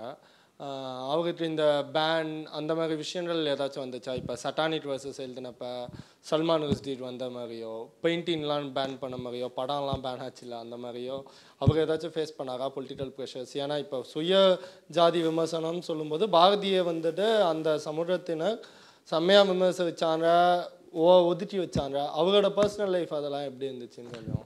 இப்போ பர்சனல் லைஃப் வந்து பார்த்திங்கன்னா அவருக்கு வந்து வறுமையில் வாழ வேண்டியிருந்துச்சு. அதுதான் அவர் கலைக்காக வறுமையில் வாழ்ந்தார். அவருக்கு எங்கேயுமே நிரந்தரமாக வேலை இல்லை. கொஞ்ச நாள் இருந்தார். அப்புறம் அவருடைய ஆத்ம திருப்திக்காக அங்கே வேலை பார்க்க முடியாது, வெறும் டிரான்ஸ்லேஷன் மட்டும் பண்ணிட்டு இருந்தார். இப்போ தினமணிலேருந்து வெளில போயிட்டார். தினமணியில் இருக்கும்போது அவருக்கு இது பண்ண முடியல. ஊழியனில் எழுதும்போது ஒன்லி டிரான்ஸ்லேஷன் தான் பண்ண முடியுது. அவருடைய ஓன் கதைகள் எழுத முடியல. பெரும்பாலும் டிரான்ஸ்லேஷன் தான் பண்ணிட்டு இருந்தார் ஊழியன்கிற பத்திரிகையில் வேலை பார்க்கும்போது. இல்லை நீங்கள் ஒரு அங்கே வந்து ஒரு ஸ்டாஃபாக இருக்கும்போது நீங்கள் வந்து உங்கள் க்ரியேட்டிவிட்டியெல்லாம் காட்ட முடியாது இல்லையா? நீங்கள் வந்து ஒரு ஒர்க்கராக தான் பார்க்க போகிறீங்க. அது வந்து இப்போ நானே பெர்மிஷன் வாங்கிட்டு வந்து தான் பேசிகிட்டு இருக்கேன். இது நானே இப்போ பெர்மிஷன் வாங்கிட்டு வந்து தான் பேசிகிட்டு இருக்கேன். ரைட்டா? நான் புதுமைப்பித்தன் பேசுவதற்காக படைக்கப்பட்ட ஆள் இல்லை. நான் வந்து என்னுடைய பாடநூல் கழகத்தில் உட்காந்து என்னுடைய வேலையை பார்க்கணும். நாங்கள் 2 புத்தகம் போட்டதுனால எங்களுடைய அதிகாரிகிட்ட வந்து பெர்மிஷன் வாங்கிட்டு வந்து அன்றைக்கி புதுமைப்பித்தனை பிறந்தநாள் பேசுகிறேன்னு சொல்லிட்டு 5 மணிக்கு போகலாம் எனக்கு நோட்டீஸ் கொடுத்துருவாங்க. நான் வந்து அதுக்குள்ளே சீக்கிரமாக பிடிக்கணும். வேலை பார்க்கும்போது எப்போதுமே நம்ம அங்கே என்ன வேலையோ அதை தான் செய்யணும். அதுக்கு மேலே எக்ஸ்ட்ரா செய்கிறது அப்படிங்கிறது நம்ம திருப்திக்காக செய்கிறது, ஆத்ம திருப்திக்காக செய்கிறது. அவருக்கு அது இல்லை, ஊழியனில் வந்து இல்லை. இப்போ இது சொக்கலிங்கம் வந்து அவருக்கு ரொம்ப பிடித்தவர், பெரியவர் சொக்கலிங்கம் சொல்லுவாங்க. தினமணியில் வேலை பார்த்தாரு. அவர் கூட இருந்திருந்தார். அவர் ராஜினாமா பண்ணும்போது நிர்வாகத்தோட இவருக்கும் கருத்து அவரே போகிறாரு, நானும் வெளில வந்துட்டார். வந்துட்டு சொக்கலிங்கம் அவர்கள் ஒரு தினசரின்னு பத்திரிக்கை தொடங்கினார். அதில் தான் ஒர்க் பண்ணிட்டு இருந்தார்.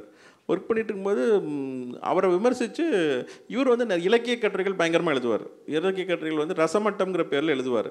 அது வந்து இவருக்கும் கல்கிக்கும் நிறைய விவாதம் நடக்கும். அது வந்து இவர் நிறைய எழுதிட்டு இருந்தார். காரசாரமாக எழுதுவார். இலக்கிய விமர்சனம் ரொம்ப நையாண்டியாகவும் எதுவும் எழுதுவார். சொக்கலிங்கம் அதை ரொம்ப ரசிச்சுட்டு அப்புறம் சொக்கலிங்கத்தை பற்றி ஒரு விமர்சனம் ஏதோ ஒன்று வந்துருந்துச்சு. அதை படிச்சுட்டு இதுக்கு ஒரு விமர்சனம் காட்டமாக எழுதுங்க அப்படின்னார். இவர் பார்த்தாரு, அவர் சொக்கலிங்கத்தை பற்றி ஏதோ விமர்சனம் பண்ணியிருக்காங்க. இவர் படித்து பார்த்தாரு. இவர் வந்து ஒரு விமர்சனம் எழுதிக்கிட்டு கொடுத்தாரு. இது வந்து நீங்கள் வழக்கமாக எழுதுகிற மாதிரி இல்லையே, இது ரொம்ப மைல்டாக இருக்குது, வேறு மாதிரி எழுதுங்கன்னாரு. ஏங்க வந்ததுக்கு இவ்வளோதாங்க எழுத முடியும், இதுக்கு மேலே எழுத முடியாது அப்படின்ட்டார். ஏன் ரசம் மட்டும் எழுதும்போது மட்டும் உங்களுக்கு கை வலிக்கலையோ அப்படின்னாரு. நான் உங்களுக்கு வேலை பார்த்தாலே எனக்கு கை வலிக்குதுன்ட்டு வேலையை விட்டு போயிட்டார். அவ்வளோதான். அவருக்காக தான் ராஜினாமா பண்ணிட்டு ஒரு இதுலேயே வந்து சேர்ந்தார். இப்போ அவரை பற்றி விமர்சனம் பண்ணி ஒரு கட்டுரைக்கு இன்னும் கொஞ்சம் நல்லா எழுதி கொடுங்கன்னு கேட்டதுக்கு உங்களுக்கு வேலை பதிலாக கை வலிக்குதுன்னு சொல்லிட்டு இப்போ ரகுநாதன் எழுதுறாரு. ஸோ இந்த மாதிரி நிரந்தரமான இதில் இருக்க முடியல. அதனால் வறுமை தான் அவருக்கு பரிசளித்தது. சினிமாவுக்கு போனார், அங்கேயுமே அவரால் ராஜமுக்திக்கு போனார், அங்கேயுமே அவரால் பிரயோஜனம் முடியல. ஈவன் சமாதானம் பண்ணிவிட்டு அவரால் பண்ண முடியல. மீபா சோமுக்கு அவர் எழுதின கடிதங்கள் அதுக்கு சாட்சி. மீபா சோமுங்கிற முக்கியமான எழுத்தாளர் அவருக்கு வந்து கடிதம் எழுதியிருக்கார். இப்போ வந்து ஔவையார் படத்துக்கு வசனம் எழுதுகிறார் புதுமைப்பித்தன். ஔவையார் படத்தில் வந்து அவர் எழுதின ஒரு வசனம் கூட வரல. பெரிய படம், ஜெமினி பிக்சர்ஸு, வாசன் எஸ்எஸ் வாசனுடைய படம், அருமையான படம், பெரிய பட்ஜெட்டு. அவர் எழுதுகிறாரு, ஔவையார் வந்து நெல்லிக்கனியை வந்து அதிகமான வந்து ஔவையாருக்கு நெல்லிக்கனி கொடுக்குறாரு. என்ன நெல்லிக்கனி கொடுத்தா, மன்னா நெல்லிக்கனி தந்தாய், உனக்கு கிடைத்த கனி எனக்கு கிடைத்தாய், மிக அருமை மன்னா, உன்னுடைய வாழ்க்கையை எனக்கு குடித்து விட்டாய் அப்படின்னு தானே ஔவையார் பேசணும். அதிகமான அந்த நெல்லிக்கனியை கொடுக்குறாரு இவர்கிட்ட. நெல்லிக்கனியை வாங்கிட்டு ஔவையார் சொல்கிறாங்க, ஔவையார்கிட்ட அதிகமான சொல்கிறார், இந்த கனியை உண்டிங்கன்னா நீண்ட காலம் வாழலாம், வாழ்வுக்கு வந்து உங்களுக்கு இறப்பே கிடையாது அப்படின்னு அதிகமான்னு சொல்கிறாரு. அப்போ ஔவையார் வந்து சொல்கிற மாதிரி ஒரு டைலாக் இவர் எழுதியிருக்கார் புதுமைப்பித்தன். படத்தில் இந்த டைலாக் வரல. என்னென்னா, அண்ணா இந்த உலகத்துக்கு வருவதற்கு ஒரு வழிதான் உண்டு, போவதற்கு பல வழிகள் உண்டு, அத்தனை வழியும் இந்த சின்ன பழம் அடைத்து விடுமா என்ன அப்படின்னு கேட்குறாங்க. இந்த மாதிரி டைலாக்லாம் அந்த காலத்தில் ஔவையார் படத்தில் அக்செப்ட் பண்ணுவாங்களா மக்கள்? ரொம்ப இது வந்து கிண்டலாக அது வந்து இது இருக்குது. அது மாதிரி அவர் வந்து ஒரு ஔவையார் இருந்தால் இப்படி தான் பேசியிருப்பாங்க அப்படின்னு சொல்லி இவர் வந்து எழுதுறாரு. அது 50s ஒத்துக்கணும். காமராஜ் படம்னா என்ன படம்? பராசக்திங்கிறது சமூக படம். இது வந்து ஔவையார் கதைங்கிறது அது வந்து காவியம். அது வந்து பண்ணும்போது முதலாளி படம் முதலாளி ஒத்துக்கணும். இது மாதிரி எல்லாத்தையும் இவர் விட்டுட்டு எனக்கும் அவரும் கொஞ்சம் விட்டு வர்றாரு தான் எழுதுறாரு. மீபா சொல்லி நானும் அவரும் கொஞ்சம் விட்டு சமாதானம் பண்ணி வரோம் அப்படின்னு சொல்லி தான் எழுதுறாரு. இருந்தாலும் அவருடைய டைலாக் எதுவும் படத்தில் வரல. வைரமுத்து அதில் பதிவு பண்ணியிருக்காரு. தமிழ்நாட்டு படையில் நீங்கள் படிச்சிங்கன்னா அதில் எழுதியிருப்பார். ஒரு இது கூட எழுதலை, இந்த டைலாக்குமே குறிப்பிட்டு எழுதியிருக்கார். தமிழ்நாட்டு படையில் புதுமைப்பித்தன் எழுதும்போது இந்த மாதிரி கிண்டலாக எழுதுறது ஒத்துக்க முடியாது இல்லையா? அவங்க வந்து அந்த கதையில் ஔவையார் கதையில் இந்த மாதிரி எழுதுறது. அது மாதிரி அவருடைய சுவாபம் வந்து அதனால அவர் கொஞ்சம் வறுமையில் வாழ வேண்டியிருந்தது. ஆமாம், ராஜமுக்தி படத்துக்கு எழுதி அப்போ சூப்பர் ஸ்டார் அவர் தான், எம்கே தியாகராஜ பாவதர். அவர் படத்தை எழுத போயிட்டு அவருக்கு பூனேயில் போய் இருந்தார். முடியல அவருக்கு, டிபி வந்துடுச்சு. டிபி வந்துட்டு அவருக்கு வந்து காசு சம்பாதிக்க போய் காசு நோய்த்தான் சம்பாதித்தார்னு எழுதினாங்க. அவர் வந்து பணம் கிடைக்கல அவருக்கு பெருசாக. அது வந்து அப்புறம் திருவனந்தபுரத்தில் வந்து கிடைத்த காலத்தில் ரொம்ப சொல்லி அனுப்புனாங்க. வந்து சில பேர் வந்து யாருக்கும் சொல்லிவிட முடியாதால் வரவில்லை, சொல்லி அனுப்பியும் சில பேர் வரவில்லைன்னு வைரமுத்து எழுதியிருந்தார். அதில் நெருக்கமான நண்பர்கள்லாம் சில பேர் வரல.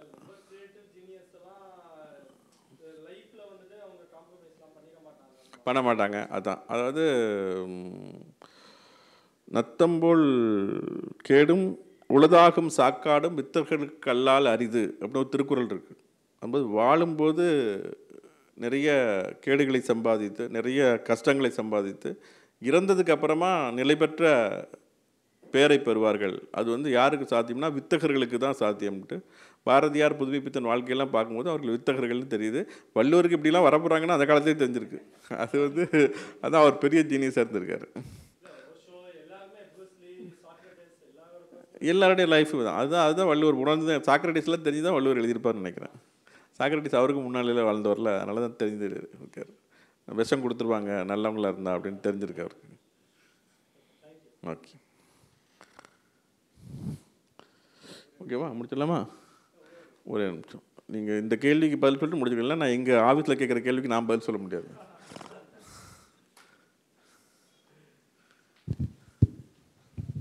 சார் வணக்கம் சார்.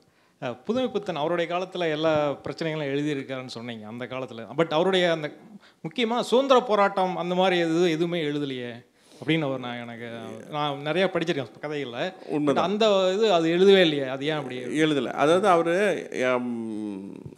எனக்கு பிடித்ததையும் பிடிக்காதும் என் போக்கில் நான் கிண்டல் செய்து கொண்டிருக்கிறேன் அப்படின்னு எழுதியிருக்காரு. மணிக்கொடி பத்திரிகை வந்தது அப்படிங்கிறது சுதந்திர போராட்ட காலகட்டம் தான் வந்துச்சு. சுதந்திர போராட்ட காலகட்டத்தில் வந்து ஒரு மெச்சூரான ஒரு ஃபேஸில் இல்லை. அவர் வந்து ஒரு பீயிங் எ ரைட்டர். அவர் வந்து ஒரு அவருடைய ஈடுபாடு இலக்கியத்தில் தான் இருந்தது, சமூக தீர்த்தத்தில் தான் இருந்துச்சு. இப்போ நீங்கள் வந்து இப்போ நீதி கட்சியை பற்றியும்போது சொல்லும்போதுமில்ல, ஏன் நீதி கட்சி வந்து ஏன் சுதந்திர போராட்டத்தை ஆதரிக்கலை அப்படின்னு கேட்கும்பொழுது என்ன சொல்லுவாங்க, சமூக விடுதலை தான் நமக்கு வந்து பொலிட்டிக்கல் விடுதலையோட முக்கியமாக இருந்தது, அரசியல் சுதந்திரத்தை விடவும் சமூக விடுதலை தான் பிரதானமாக இருந்தது அப்படின்னு. இவரை பொறுத்த மட்டும் இவருக்கு வந்து இலக்கிய ஆர்வமும் அதில் வந்து கொஞ்சம் சில சமூக சீர்திருத்தங்களை சொல்லுவது தான் இவருடைய ஏரியாவாக இருந்தது அப்படின்னு சொல்லிட்டு எல்லாருமே எல்லாமே பண்ண ஆரம்பில்ல. இப்போ இன்றைக்கெல்லாம் கவர்மெண்ட் சர்வெண்ட் இருக்கோம். கவர்மெண்ட் சர்வெண்ட் அப்படிங்கிறது ஒரு சாதாரணது. பத்திரிகையாளராக இருந்தால் நிறைய சுதந்திரம் உண்டு, நீங்கள் எவ்வளோ நாளும் விமர்சனம் பண்ணி பேசலாம். ஒரு கவர்மெண்ட் சர்வெண்ட்டாக இருந்து பேச முடியாது. இப்போ அந்த காலத்தில் நீங்கள் பிரிட்டிஷ் பீரியடில் இருந்தீங்கன்னா நீங்கள் கவர்மெண்ட் சர்வெண்ட்டாகவும் இருந்திருப்பாங்க சில பேர். இப்போ அவர் புதுமைப்பித்தன் காலத்தில் இருந்திருக்காங்க. புதுமைப்பித்தன் காலத்தில் இருந்து பாரதியார் காலத்தில் இருந்தவங்க கவர்மெண்ட் சர்வெண்ட்டாக இருந்திருக்காங்க. பின்னால் எனக்கு பாரதியார் எல்லாம் ரொம்ப தெரியும்லாம் ஒருத்தர் எழுதியிருக்காரு. அவர் பாரதியார் எல்லாம் அரெஸ்ட் பண்ணுறதுக்காக ஓய்வு பார்த்தவர். பிரிட்டிஷ் பீரியடில் போலீஸாக இருந்தார் பாரதியார். அவர் பின்னால் இருந்து பாரதியார்லாம் எனக்கு ரொம்ப தெரியும், நல்ல படத்துக்காக எனக்கு. அவர் யாருன்னா ஆக்சுவலி பிரிட்டிஷ் கவர்மெண்ட்டில் வேலை பார்த்து பாரதியார் எங்கெங்கே போகிறாரு, யார் யார்கிட்ட தொடர்பு வச்சிருக்காருன்னு பார்த்து அரெஸ்ட் பண்ணலாமான்னு பார்த்து தெரிஞ்சிருந்தவர்.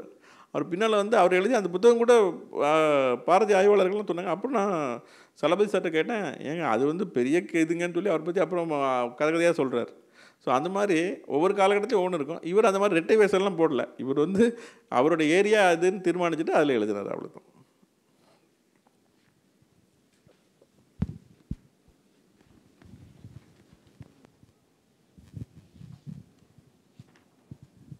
நன்றி. எழுத்தாளர் புதுமைப்பித்தன் அவர்களை பற்றி எளிய நடையில் எடுத்துரைத்த முனைவர் சங்கர சரவணன் ஐயா அவர்களுக்கும் வாசக பெருமக்களுக்கும் அண்ணா நூற்றாண்டு நூலகம் சார்பாக மனமார்ந்த நன்றியினை தெரிவித்துக் கொள்கிறோம். நன்றி.